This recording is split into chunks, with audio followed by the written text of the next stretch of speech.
हरिः ओम तत्सत् श्रीमते रामचंद्राय नमः।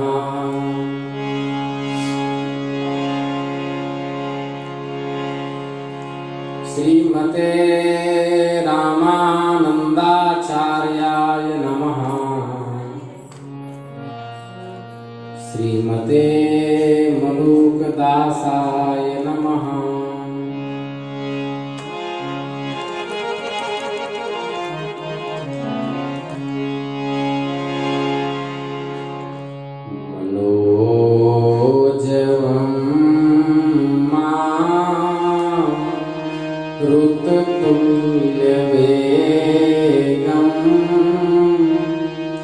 जितेन्द्रियं बुद्धिमतां वरिष्ठं वातात्मजं नरयूथमुख्यं श्रीरामदूतं शरणं प्रपद्ये। श्री वृंदावन बिहारी लाल की जय। नमः पार्वती पतये। हर हर महादेव।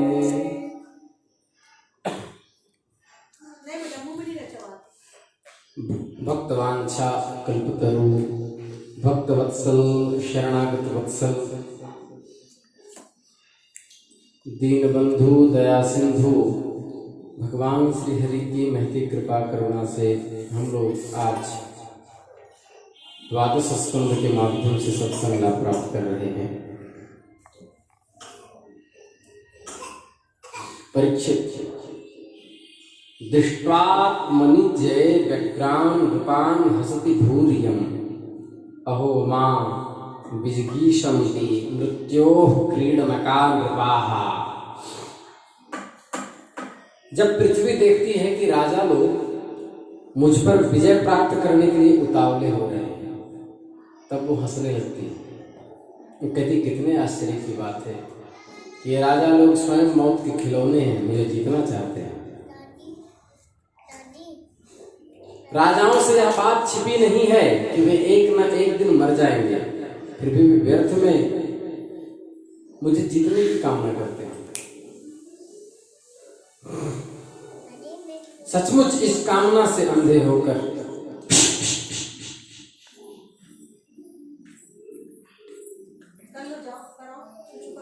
पानी के बुलबुले के समान क्षणभंगुर सिर पर विश्वास कर बैठते हैं और धोखा खाते हैं।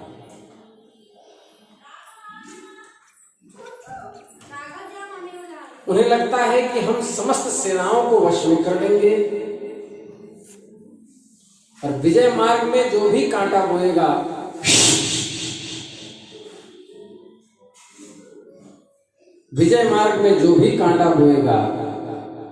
उससे हम अवश्य जीत लेंगे।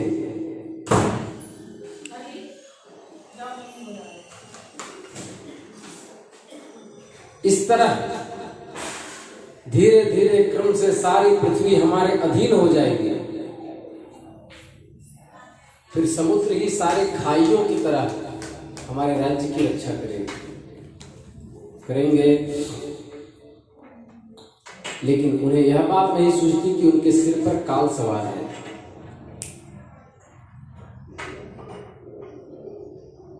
वो एक दिन मरने वाले हैं। एक द्वीप को जीतने के बाद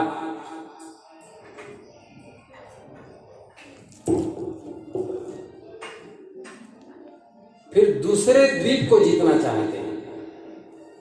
दूसरे द्वीप को जीतने के बाद तीसरे द्वीप को जीतना चाहते हैं। ये मन की वासना पूरी नहीं होती। अरे पृथ्वी कहती है बड़े बड़े मनु और उनके पुत्र ज्यों के त्यों मुझे छोड़ करके चले गए, वो भी मुझे प्राप्त नहीं कर पाए। तो ये मूर्ख राजा मुझे जीत कर जो वश में करना चाहते हैं, कितनी बड़ी मूर्खता है। इस तरह पृथ्वी चर्चा करती हैं आपस में सखियों से।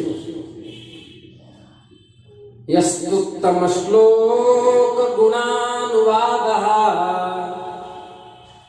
संगीयते भीक्ष्णममङ्गलघ्नः तमेव नित्यं शृणुयात् भीक्ष्णम् कृष्णो मलां भक्तिमभीप्समानः।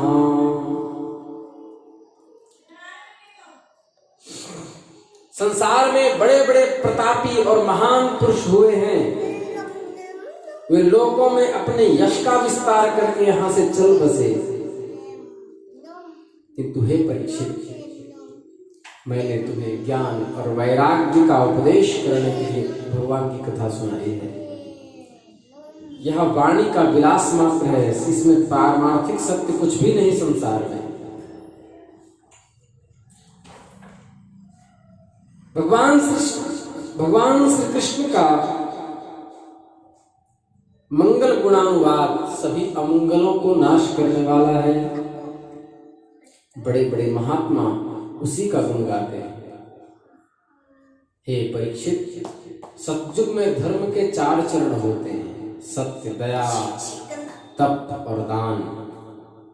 धर्म स्वयं भगवान का स्वरूप है। परीक्षित, धर्म के समान अधर्म के भी 4 चरण होते हैं, असत्य, हिंसा, असंतोष और कलह। त्रेता युग में इनके प्रभाव से धीरे धीरे धर्म के सत्य आदि चरणों का चतुर्थांश क्षीण हो जाता है। उस समय वर्णों में ब्राह्मणों की प्रधानता अक्षुण्ण रहती है।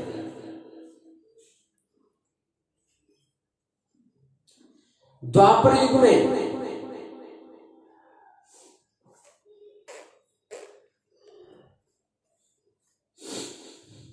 हिंसा, असंतोष, झूठ, द्वेष, अधर्म, इन चरणों की वृद्धि होती है। त्रेता में तपस्या और कर्मकांड में लोग विश्वास रखते हैं। द्वापर में उस समय के लोग बड़े यशस्वी होते हैं, कर्मकांडी होते हैं, वेदों के अध्ययन में बड़े तत्पर होते हैं। लोगों के कुटुंब बड़े बड़े होते हैं, प्रायः लोग धनाढ्य और सुखी होते हैं। उस समय वर्णों में क्षत्रिय और ब्राह्मण 2 वर्णों की प्रधानता रहती है। कलयुग में तो अधर्म चारों ओर से विकृत हो जाता है। अधर्म धर्म को विकृत करने का प्रयास करता है, उनका चतुर्थांश ही बचा रहता है। कलयुग में लोग लोभी, दुराचारी, कठोर हृदयी होते हैं। वे झूठ मूठ एक दूसरे से वैर मोल लेते हैं। लालसा, तृष्णा आदि की तरंगों में बहते रहते हैं। उस समय के लोगों में शूद्र और केवटों की प्रधानता रहती है।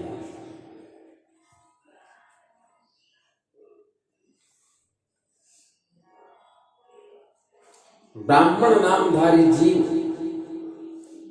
पेट भरने में लग जाते हैं और जन्मेंद्रिय को तृप्त करने में लग जाते हैं। ब्रह्मचारी लोग ब्रह्मचर्य व्रत से रहित होकर अपवित्र रहने लगते हैं।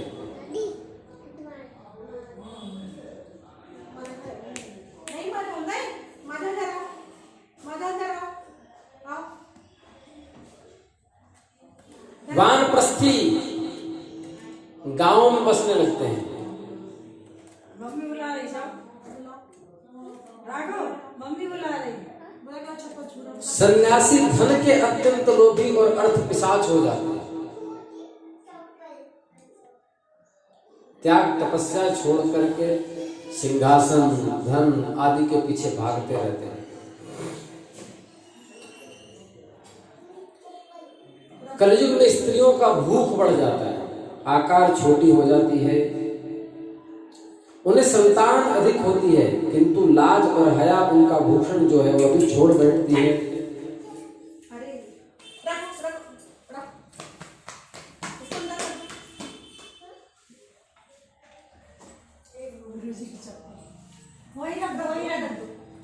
कौड़ी कौड़ी से लिपटे रहते हैं। पतिं त्यक्षन्ति निर्द्रव्यं भृत्या प्राप्त्यखिलोत्तमम् भृत्यं विपिन्नं पतयः कौलकाश्चापयस्विनिः।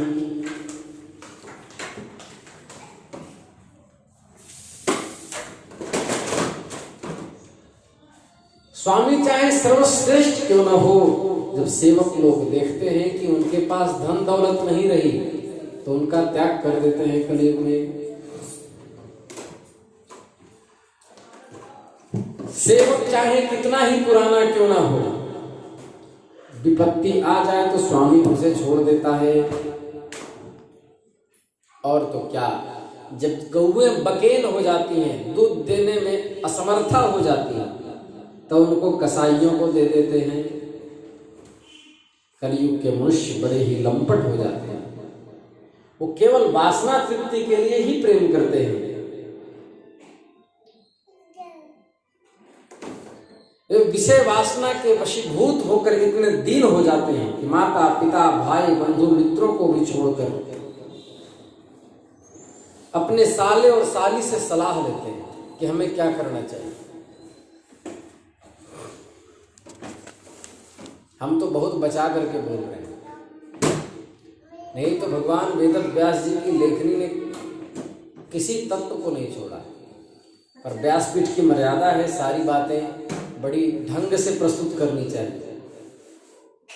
नहीं तो लोग शास्त्रों का अध्ययन नहीं किए, विद्वानों का संग नहीं किए, कुछ का कुछ परोस देते हैं। हाल ही में किसी ने कहा कि स्त्रियों के अंदर का सबसे अवगुण है उसका सौंदर्य, ऐसा चाणक्य ने लिखा है। ऐसी मूर्खता का प्रलाप समाज में बोया जा रहा है। कहा सीता जी का हरण इसलिए हुआ क्योंकि वो अधिक सुंदर थी।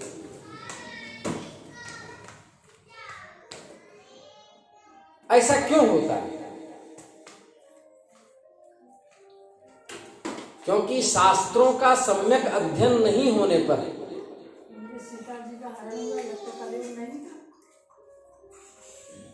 शास्त्रों का अध्ययन नहीं होता, संतों की संगति नहीं होती और प्रवक्ता हम बन जाते हैं तो हमें समझ में ही नहीं आता कि क्या कहना चाहिए, क्या नहीं कहना चाहिए, कौन प्रमाण ग्रंथ है, कौन प्रमेय ग्रंथ है।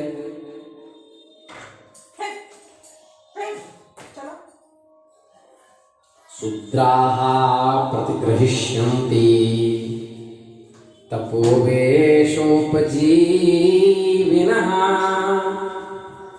धर्मं भक्षन्त धर्मज्ञा अधिविष्योत्तमासनम्।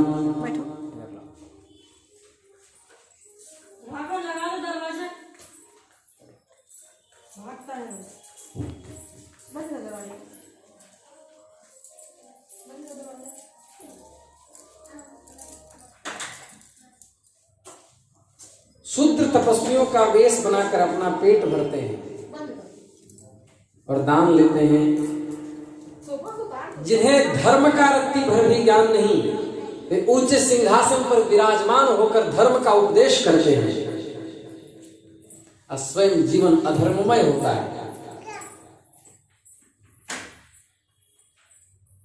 प्रसंग आ गया तो कह रहा हूं, वर्तमान समय में अधिक से अधिक कथा वक्ता जो कथा कर रहे हैं, प्रवचन नहीं प्रवचन करते हैं, उन्हें कुछ का कुछ पता नहीं,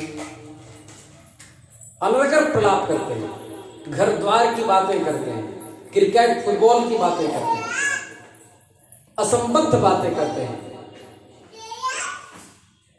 कुछ का कुछ परोसते हैं। और जनता, भारत की जनता का दुर्भाग्य,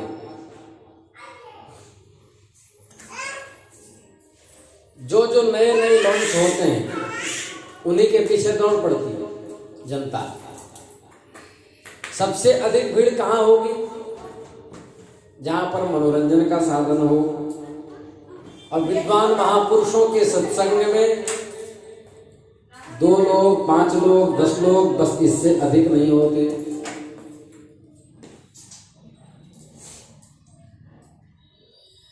ऐसा क्यों होता है? बड़े बड़े भजनानंदी जगत गुरुओं के भी सत्संग में बहुत अभाव होता है जनता का।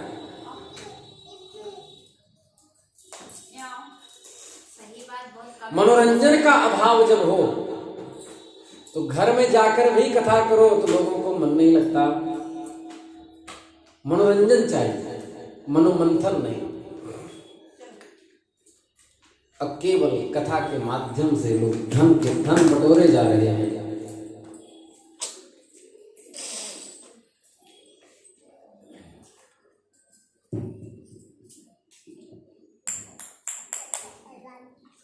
भगवान वेदव्यास जी महाराज ने श्रीमद् भागवत महापुराण की रचना धन कमाने के लिए नहीं की थी। उन्होंने रचना इस शास्त्र की परम कल्याण के लिए की। हमने एक उच्च कोटि के किसी भक्त से सुना कि उन्होंने अपने यहाँ कथा करवाई तो कहा रुक्मिणी जी का विवाह होगा तो दहेज चाहिए, और लिखवाया क्या, एक फ्रिज चाहिए, एक रेफ्रिजरेटर चाहिए, एक ओवन चाहिए, एक पलंग चाहिए। इतना होगी तब कथा होगी।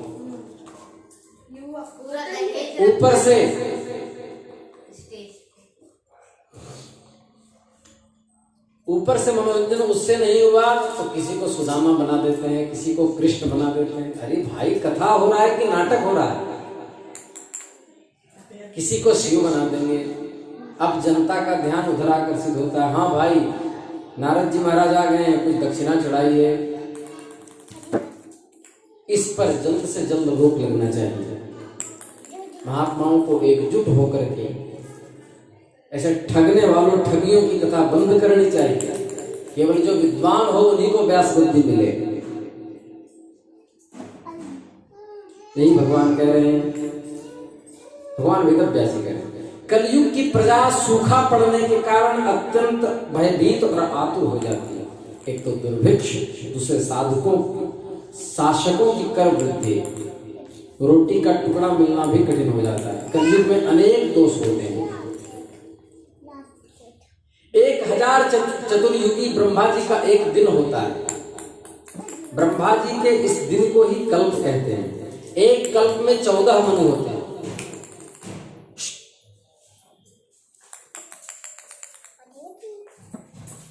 कल्प के अंत समय में उतने ही समय तक प्रलय भी रहता है। प्रलय को ब्रह्मा जी की रात्रि कहते हैं। उस समय ये तीनों लोग लीन हो जाते हैं। उसका नाम नैमित्तिक प्रलय होता है। इस प्रलय के अवसर पर सारे विश्व को अपने अंदर समेटकर ब्रह्मा जी और शेषाशायी भगवान नारायण जी शयन करते हैं। इस प्रकार रात के बाद दिन, दिन के बाद रात होते होते जब ब्रह्मा जी की आयु 100 वर्ष की उनके मान से हो जाती है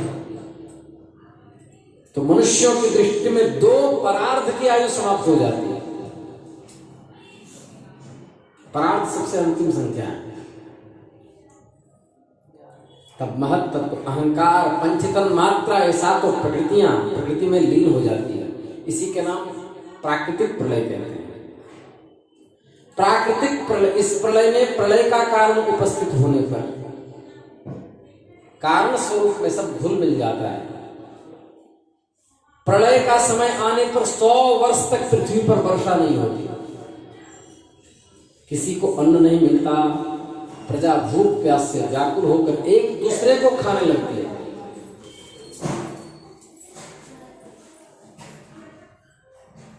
काल के उपद्रव से पीड़ित होकर प्रजा धीरे धीरे क्षीण होने लगती है।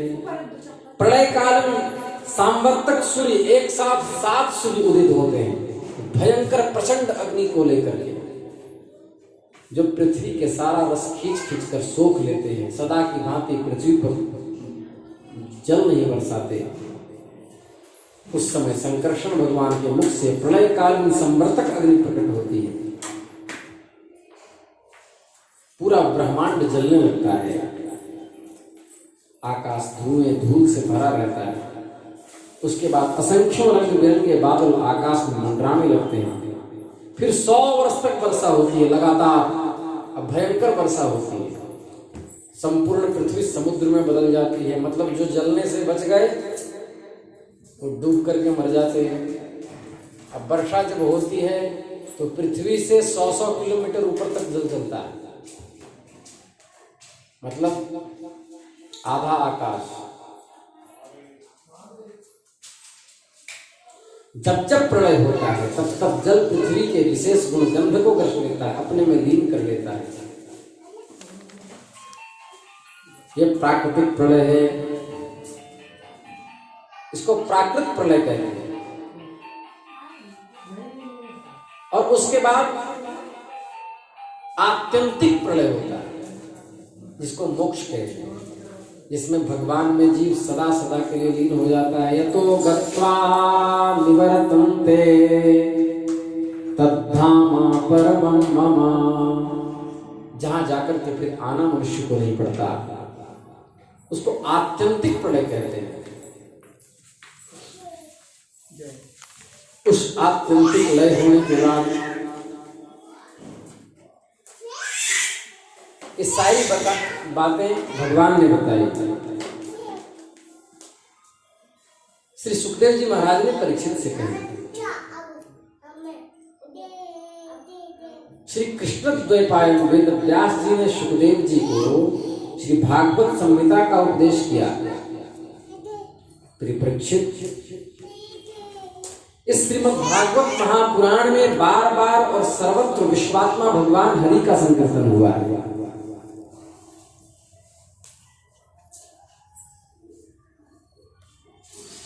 अब तुम ये चिंतन छोड़ दो कि मैं मरने वाला हूं। परीक्षित जी से कह रहे हैं, जैसे शरीर पहले भी नहीं था, आगे भी नहीं रहेगा, अब पैदा हुआ है वो भी नष्ट हो जाएगा, वैसे ही तुम भी पहले नहीं थे, आगे भी नहीं रहोगे इस शरीर में। और ये बीच में केवल भास रहा है।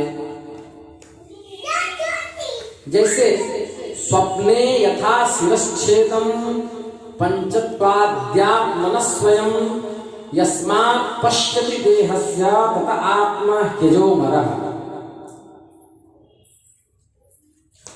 स्वप्नावस्था में ऐसा मालूम होता है कि मेरा सिर कट गया, मैं मर गया, मुझे लोग श्मशान में जला रहे हैं।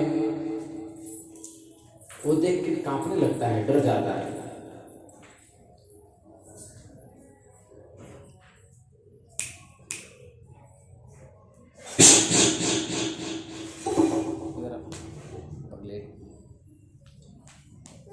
स्वप्न में कोई अपना सिर कटा हुआ देख ले तो भयभीत हो जाता है, आंखें खुलते ही सोचता है कितना बड़ा मूर्ख था, ये तो स्वप्न था, ये तो सपना था। उसी प्रकार जीवन, यह भासमान जीवन है। आत्मस्वरूप में स्थिति होने के बाद उसी तरह अपने पर हंसी आती है। हे परीक्षित, ब्राह्मण के शाप से प्रेरित तक्षक तुम्हें भस्म नहीं कर सकेगा, क्योंकि आत्म तत्व को कोई मार नहीं पाता, तुम शरीर हो ही नहीं।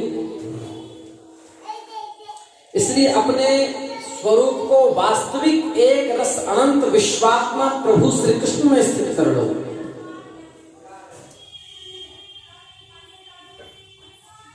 गुरु कैसे शिष्य को समझाते हैं?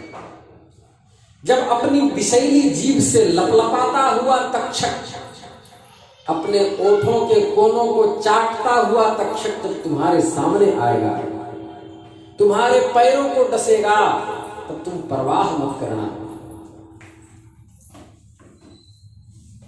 सारे विश्वात्मा, सारे शरीर को आत्मस्वरूप में देखना, सारे शरीर में अपने को देखना, भगवान को देखना।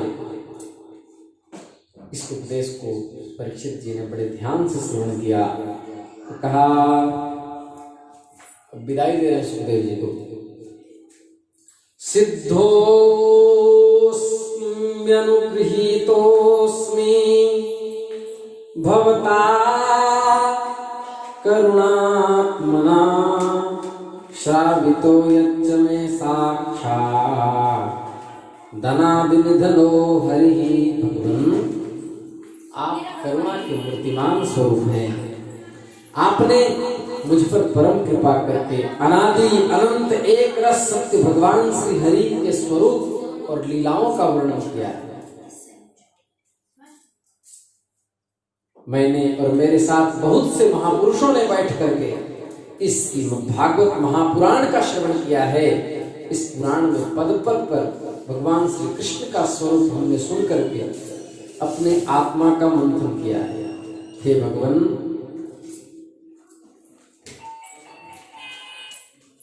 आप हम पर कृपा कीजिए।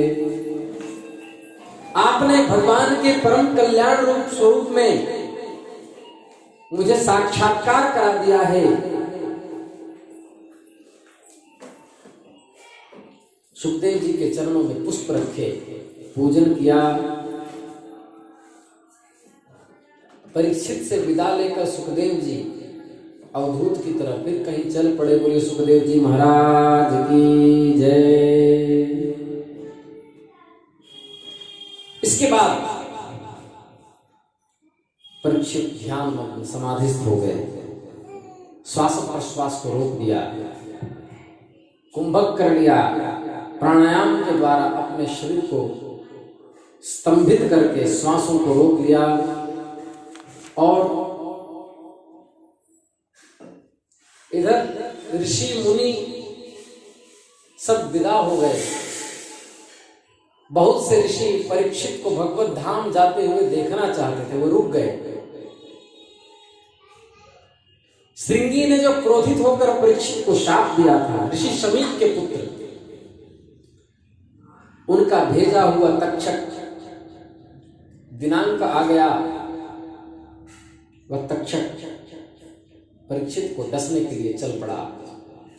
रास्ते में उसने कश्यप नाम के ब्राह्मण को देखा।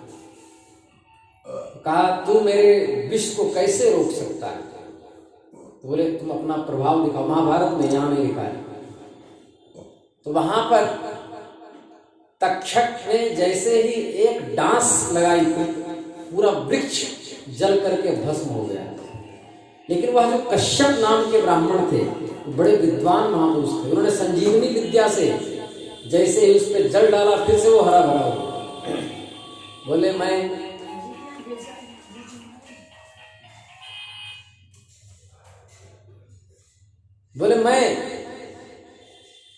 तुम परीक्षित को डसोगे और जब उनकी मृत्यु हो जाएगी तो मैं फिर उनको जीवित करूंगा। मैं इसलिए जा रहा हूं।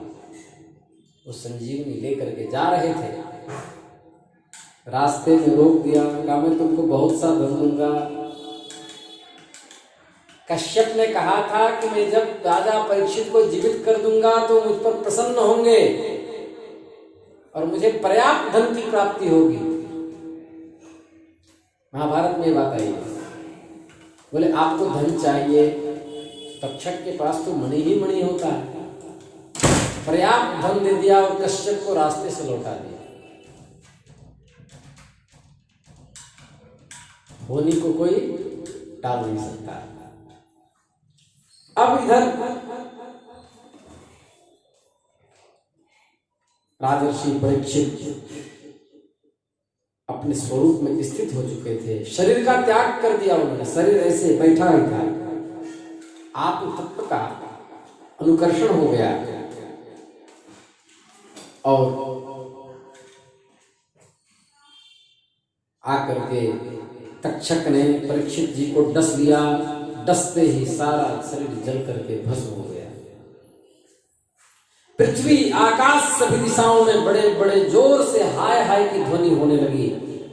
देवता असुर सब के सब परीक्षित के दशा को देखकर विस्मित हो उठे। लेकिन देवता लोग सब साधु साधु साधु साधु नारे लगाने लगे।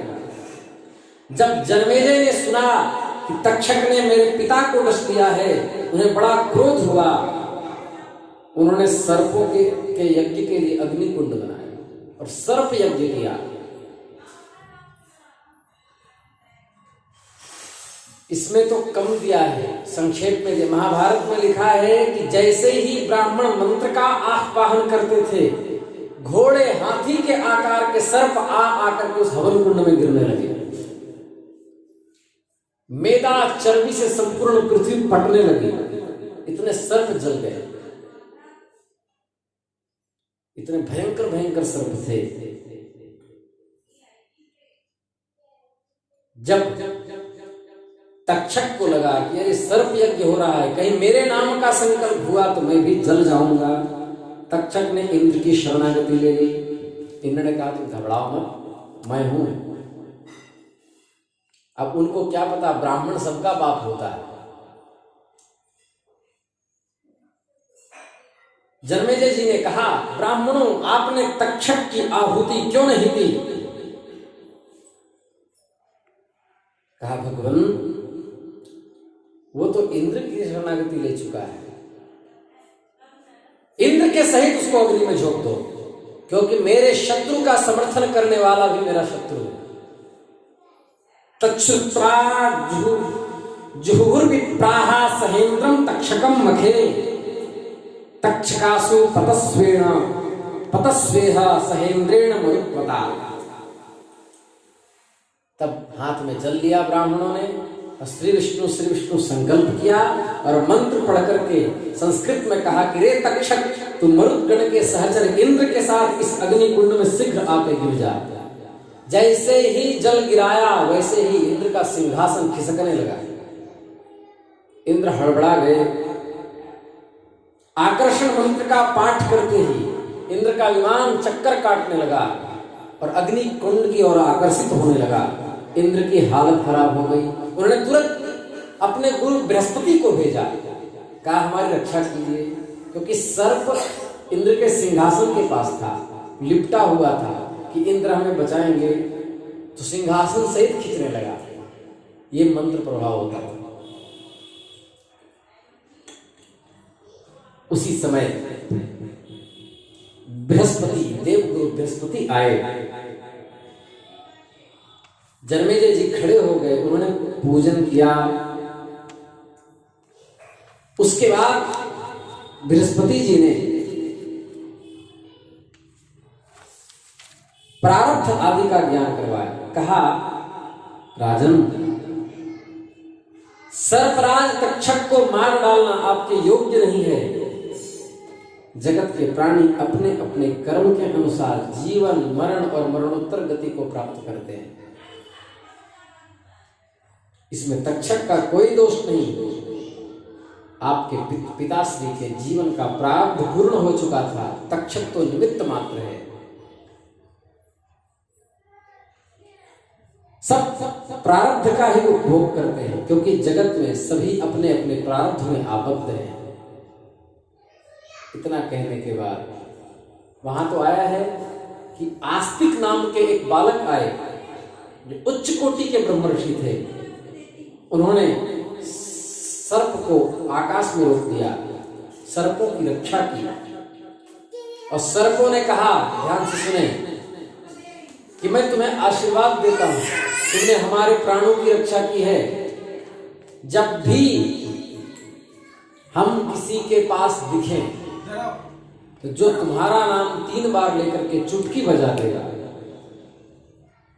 तो सर्प वहां से भाग जाएंगे।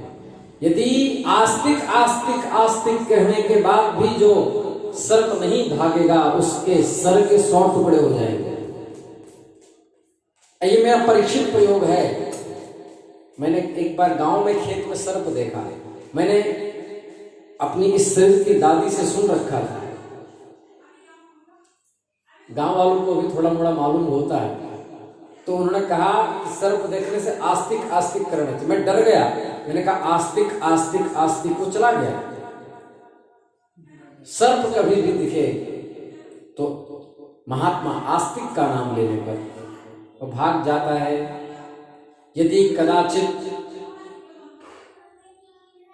यदि वह नहीं भागता उसको सर के 100 टुकड़े हो जाएंगे, ऐसा महाभारत ग्रंथ में लिखा है। आगे की कथा हम कल करेंगे। श्री राम जय जय राम।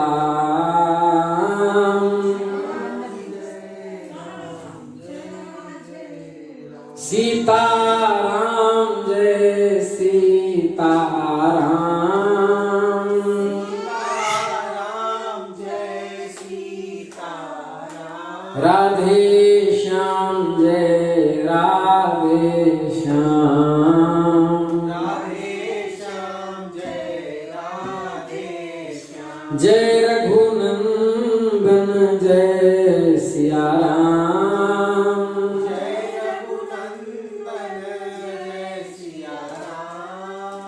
जानकी वल्लभ सीताराम।